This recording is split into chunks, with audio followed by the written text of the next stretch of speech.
Ito ang dudang pampanitikan na aming inihahayag sa pamamagitan ng radio broadcasting.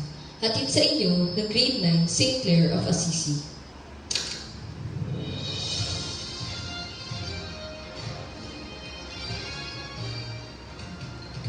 Mula sa bulwagang pambalitaan, himpilan at sandigan ng bayan, ito ang SCA 13.09. Isang mapagpalang araw, Pilipinas. Kami pa rin ang inyong kaagapay. Nagbabalik, Pearl Simon. At ako naman po si Hana Pagpaliwagan. Ito na nga, partner. Ang sunod nating ibabahagi ay isang dulang pampanitikan na may pamagat na Moses Moses. Ikaw ba ay pamilyar dito? Abay, syempre naman. Isa ito sa mga paborito kong tulang pampanitikan. Sa aking tatandaan, isa ito sa mga sinulat ni Rogelio Sicat. Tama ka dyan, partner. Si Rogelio Sicat ay isang Pilipinong fiksyonista, mandadula, taga-salin wika at tagapagturo. Talagang napakahusay. Maiba naman tayo. Atin munang ipakilala ang mga gaganap sa dulang ito. Hana Pagkaliwagan bilang Aida, Anesca Garcia bilang Rahina, Angela Bernardino bilang Ana, Fiona Molina bilang alkalde, Ashley Bilan bilang konsihal, Ubi Magampon bilang Tony, Ben, at pulis, kasama sina Marion Quillosa at Teos Oliver. Sa isang apartment, sa lungsod ng Rizal, sa isang komunidad na masasabing middle class, tahimik dito, malayo sa daanan ng pampasaherong sasakyan, mapuno at mahalamang hindi katulad ng ibang subdivision. Karaniwan na naninirahan dito ay mga empleyado ng gobyerno. May mga alas 8 na ng gabi. Bukas ang ilaw sa sala. Nakaupo si Ben sa sopa. Mahaba ang kanyang buhok tulad ng uso sa mga teenager ngayon. At may kakisigan siya. Bukas din ang daylight sa silid tulugan. Nakaupo si Regina sa kabisera ng mesa at umiinom ng kape. Sa kabilang dulo, nagpupunas ng kutsara ang kapatid niyang si Ana. Nakabulaklakit pagbahay si Ana. May pagkamasiyahin ng muka, ngunit ngayon tila nag-aalala.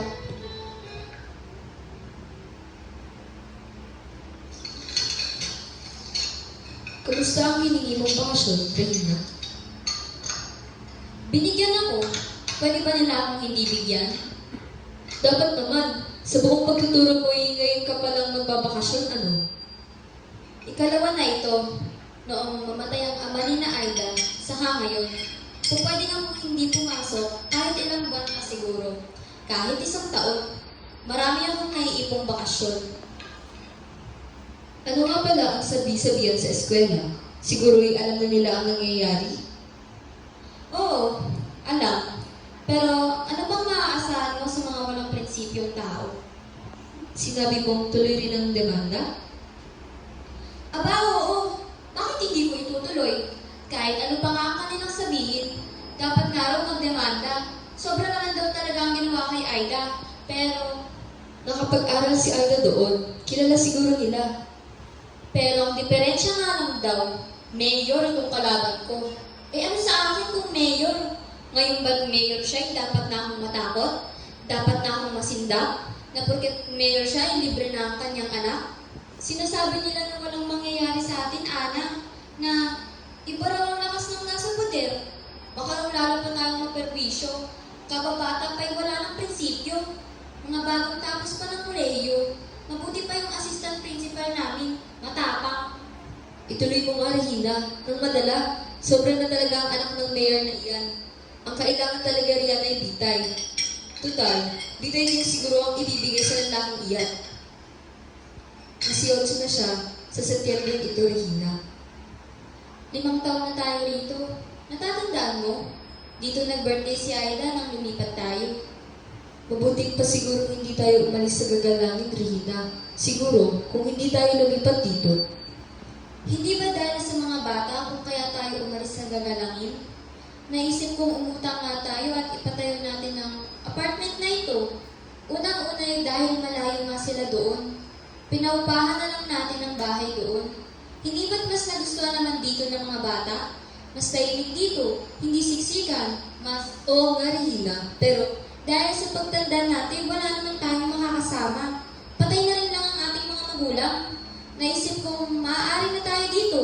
Tigi-tigisa nga ako sila ng 7. Isa kay Aida, isa kay Ben, isa sa ating 2. Hindi tayo magkakawalay-walay.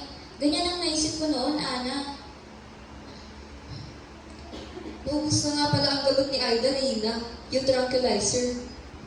Magpabili tayo. Sino ba ang ating pabibilhin? Si Tony? Pabilihin mo na't gabi na. Malapit na siguro mag-alas 9. Tony! Sandali po, kinakabit ko lang itong daylight. May pagbabago ka bang nakikita? Hindi ba parang lumalala? Ang sabi naman ng doktor ay may shock pa siya hanggang ngayon. Totoong nasindak daw. Kung sa bagay, iyon namang sugat at galuskos magaling na. Ang ikinatatakot ko'y ang kanyang nervyos. Sa tingin ko'y mas lala siyang naging nervyosin. Lagi kaya niya naaalala ang nangyari sa kanya? Hindi naman siguro, Ana. At sabi sa ospital, magaling daw ang psychiatrist na tumitingin sa kanya. Talagang isa raw sa pinakamahusay dito sa Pilipinas. Sabi rin ni Tony, sa linggo ang punta dito uli ng doktor. Malalaman natin sa kanya kung kailangan pang ipasok sa ospital si Aida o hindi. Si Tony nga pala, iyong gamot. Tony, bumili ka ng gamot. Nasa tukadora yung pera. Opo.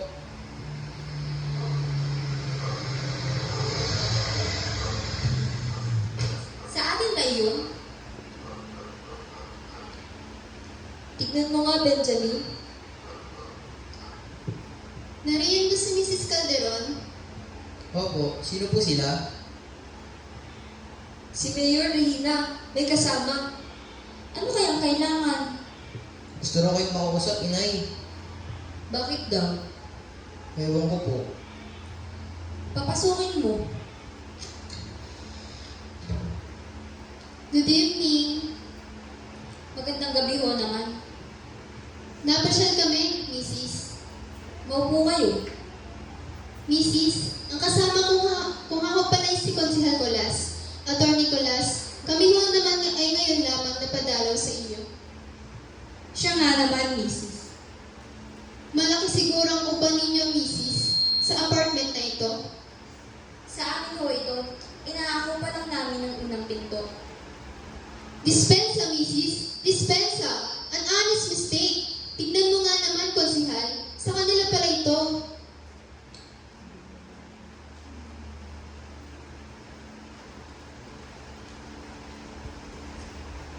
Napansin ng alkalde si Tony nang ito'y umupo sa may hapagkainan. Anak din ninyo, Mrs. Siya ho ang panganay. Marunong na tipo, scholarly type, law, siguro ang kinukuha. AB ho, sa UP. Saan naman kayo nagtuturo? Sa Torres High School, sa Maynila. Paano mo naman na nangyari dito? Lahiti ho akong taga Maynila. Ang mister ko ay taga Nueva Ecija. Ginabi kami sa pagsasadya sa inyo. Para ipaulong sa akin ng demanda, Mayor. Mrs., kami na pa ito unang-unay para magdiskargo. Alam kong mabigat itong aming inilalapit sa inyo. Kaya naman ako'y makumbagang naparito sa inyo upang wikang ay ihingi ng tawad ang ginawa ng aking anak. Akala ba ninyo'y makukuha sa paghihingi ng tawad ang ginawa ng inyong anak? Sa ganitong anggulo natin tignan, Mrs. Umabot na rin lang sa ganito. Mahirap kong nakita ang inyong punto. Hindi ba ninyo inaalala ang inyong anak? Kung itutuloy ninyo talaga ang demanda, ang kauna-unahang gagawin para mapatunayang ginaasa siya ay ang ipa-examine siya. Kawawa rin ang inyong anak. Ang ibig kong sabihin, Para patunayan kung siya'y ginahasa o hindi? Sa ilalim ng batas, walang kasalanan ng isang tao hanggat hindi siya napapatunayang nagkasala. Magandang dahilan ninyong mga abogado. Mababago rin na ang anak ng mayor ang gumahasa sa kanya. Hindi kayo practical, Mrs. Anong hindi practical? Halimbawang napatunayang nagkasala ang anak ni Mayor. Halimbawa lamang iyan. Halimbawang napatunayang nagkasala siya. Naaywan ko kung kailan. Siguro'y tayo na rin mismo ang maiinip. Ano naman ang inyong makukuha? Hustisya. Hustisya? Ang tignan ninyo'y ang pangit ng inyong anak. Iyan ang isipin ninyo. Halos 18 taon mong pinalaki, inalagaan, kung maaari pagkatago-tago mo, pinakain at ingatan mo, at pagkatapos, nag-aabang lamang ng bus na pauwi galing sa eskwelahan, ay bigla na lamang aagawin ng anak ninyo, dadalhin sa motel, sasaktan doon, paglaliwag, isasakay sa taxi, pauwiin, halos hindi makagulapay, at pagkaraan yan, paparito kayo sa akin, sasabihin nyo ako'y maging praktikal? Nariyan na tayo, Isis. Nariyan na tayo. Hindi ba kayong damputin ng anak ko? Makakaalis na kayo. Hindi ko iuurong ang demanda. Kung sa inyo ang sinasabi ninyong huwes, sasabihin ko sa aming abogadong hilingin malipat sa ibang huwes. Ayaw ko sanang sabihin ito, pero alam ninyong politiko rin ang nakakapagpalagay sa huwes. Sino ngayon ang nakakapaghuhuwes nang hindi lumalapit sa politiko? Nasaan naman ang mga naging huwes dito nang hindi naging kaalyado ni Mayor? Tama! Pumatay man kayo, hindi kayo nagagalaw. Alam kong malaking perwisyo ang nagawa ng aking anak sa inyo. Ibig kong tanggapin ninyo ang kaunting tulong na ito. That check is for 10,000. Pay to cash. Pre-pack. Akala ba ninyo'y mabibili ninyo ako? Layas! Layas! Sa buong buhay ko, konsehal, ngayon pa lang ako nasampal. Pero hindi bale. Pasensyahan tayo. Ituloy ninyo.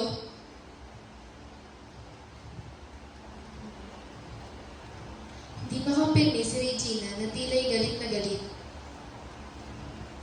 Akala ng mga taong yun sila ang batas.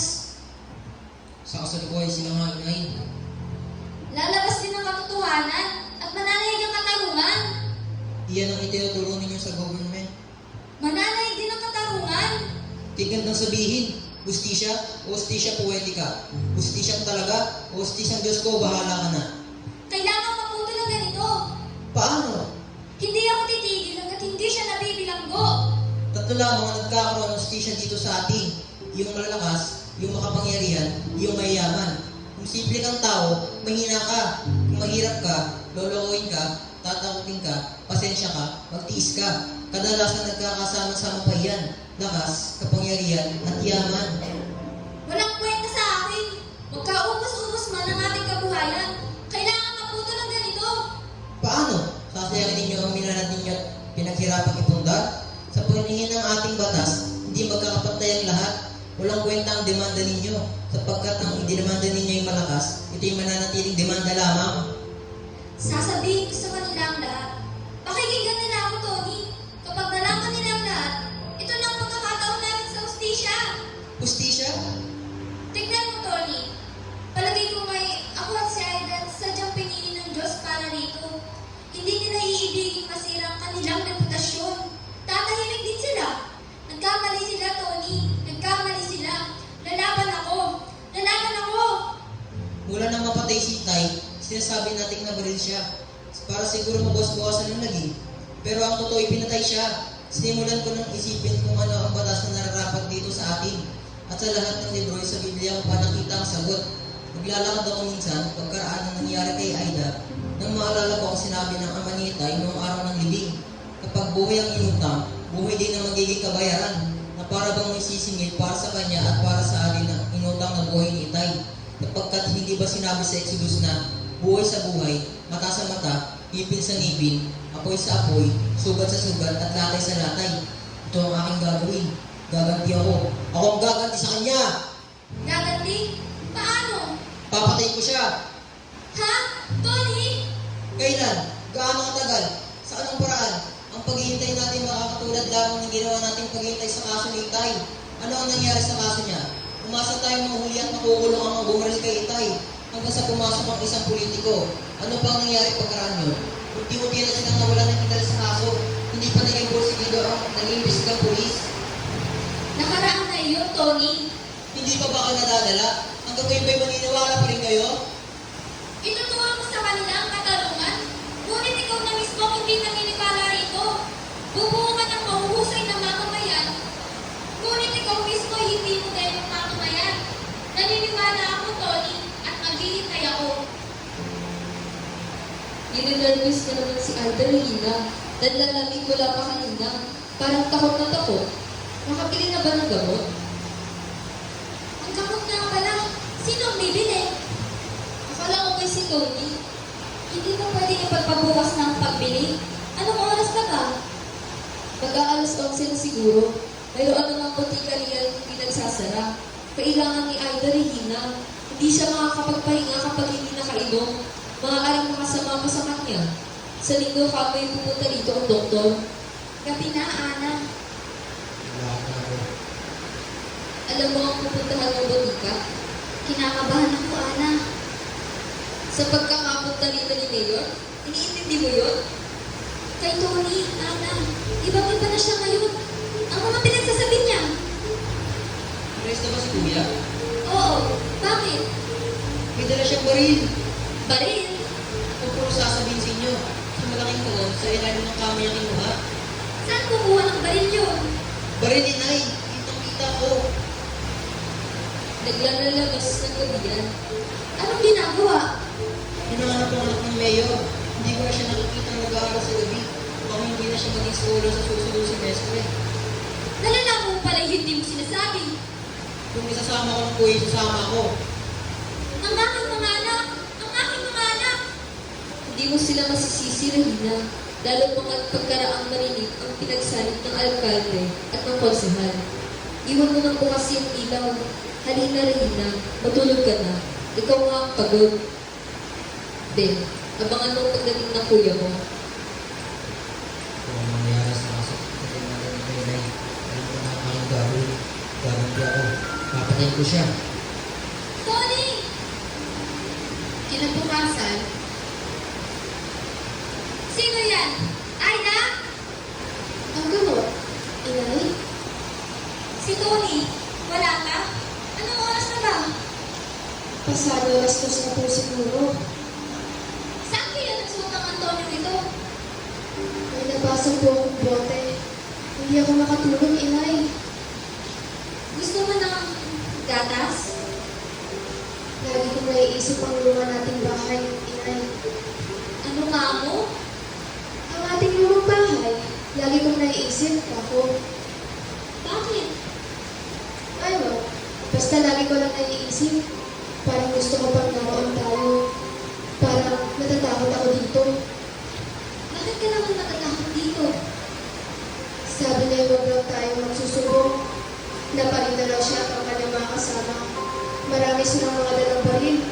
Kami lang dalawa ni Kuya ang naiwan. Inumin mo! Sabi niya kay Kuya. Inumin mo! At pinulot niya ang baril at tinuto kay Kuya. Sinabi ko na sa iyo huwag magsusumbong. Nagsumbong ka pa rin. Sabi niya kay Kuya. Kaya inumin mo ito. Inaabot niya ang bote ng laso. Inumin mo! Tumama ka ang ako sa kanya. Huwag mong isipin yan. Kay pait pa naman ni Kuya kung sa kanya gagawin yun. Oo, hindi niya nasasaktan. Ang pait-pait pa naman ni Kuya. Mahal na mahal ka nga niya. Anong sinasabi ni Kuya tungkol sa nangyari? Wala. Wala nang sinasabi. Nung pumapasok siya sa kwarto at kinakausap ako, nahuli kong tinitignan niya ako mabuti. Medyo nalalaglag pa nga sa laman sa kanyang ilong. Sige na, bumalik ka na doon sa itaas.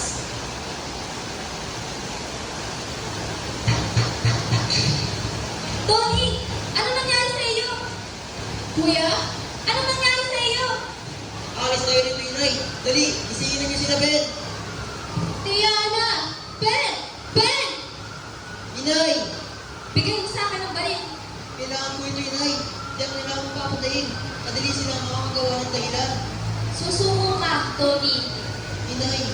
Inay! Ibang krimen ito kaysa sa nangyari kay Aida. At ako'y kriminal? Pinatay mo siya. Huwag din yung sasaktan ng sinamang balo o hila sa amang bata.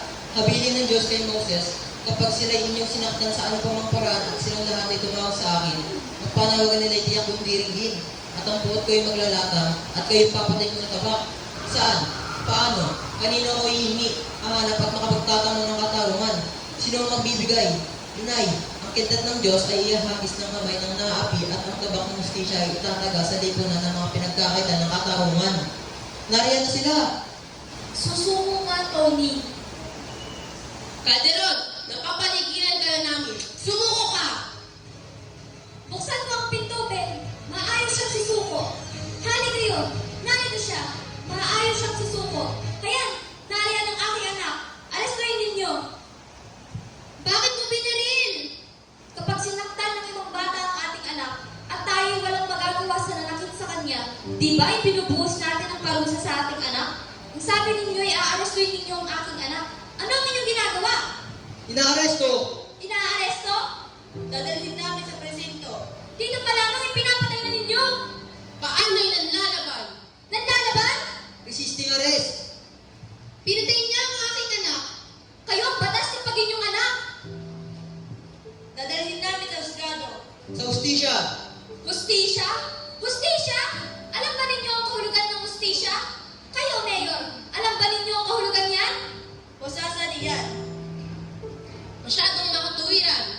Hindi ninyo nalalaman ang kahulugan niyan, Mayor. Hindi niyo nalalaman. Kayo, lahat kayo, hindi niyo nalalaman ang kahulugan niyan. Binaril mo ang sarili mong anak! Marisay, sa presinto. Doon ka makipagdebate! Dalhin niyo! O dalhin ninyo kung kahit saan. Sa presinto, sa korte, sa husgado, kahit saan. Dalhin ninyo ako kahit saan. Pananagutan ko ang pagkamatay ng aking anak. Ako ang gumatay sa aking anak. Pinatay ko ang aking anak. Sasabihin ko sa lahat na pinatay ko ang sarili ko ang anak. At ngayon, nagtatapos na ang dulang pinagamata Moses. Nagulat naman ako sa pinakitang dula ng grade 8. Partner, na kahit boses lamang ay makikita at nararamdaman mo ang emosyon ng kanilang ginaganapan. Naway pati ang ating mga nanonood ay nagustuhan itong pagtatanghal na ito kagaya ng paghanga natin dito. Hanggang sa susunod na pag-aakit namin sa inyo ng balita. Muli, Pearl Simon. At Hana Pagdaliwagan, isang